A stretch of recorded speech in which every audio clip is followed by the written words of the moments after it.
ए भैया, हम भजन गायक आनंद चंचल रउआ सब गुरु भैया गुरु बहिना के बीच में एगो शिव गुरु के भजन लेके आइल बानी, जेकरा रउआ सब सुनी और प्यार आशीर्वाद दी।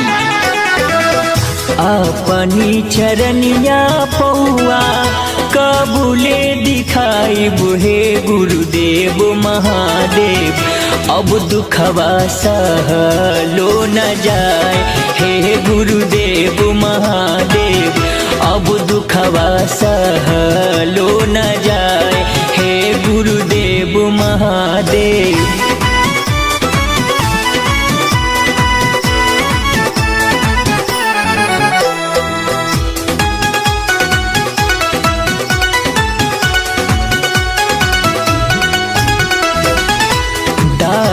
जे मांगे बैठली मनहु न लागई हे गुरुदेव महादेव,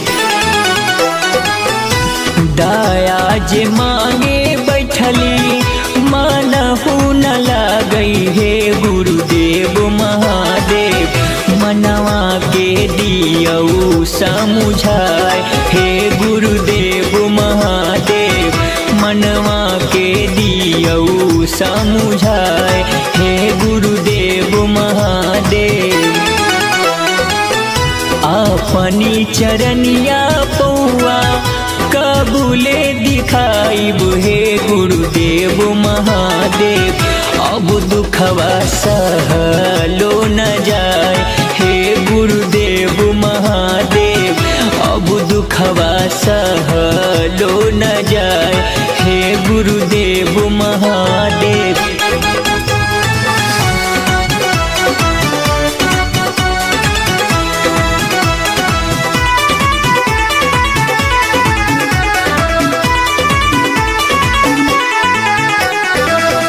चर्चा जे करे बैठली मनहु न लागई हे गुरुदेव महादेव, हाँ चर्चा जे करे बैठली मनहु न लागई हे गुरुदेव महादेव, मनवा के दियऊ समुझाए हे गुरुदेव महादेव, मनवा के दियऊ समुझाए हे गुरुदेव महादेव।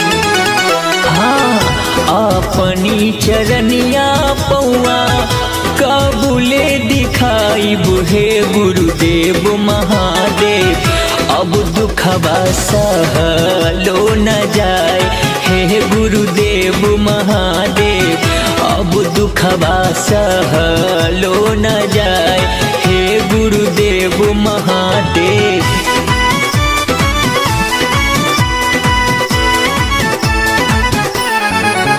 जय हो।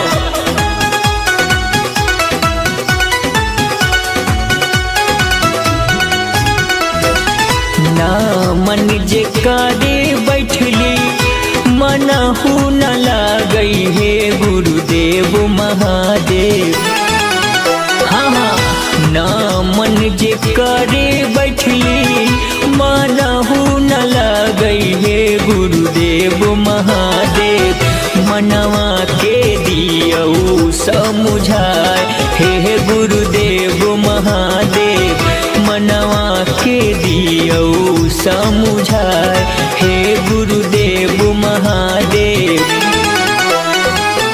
अपनी चरनिया पौआ कबूले दिखाई बुहे गुरुदेव महादेव, अब दुखवा सहलो न जाए हे गुरुदेव महादेव, अब दुखवा सहलो न जाए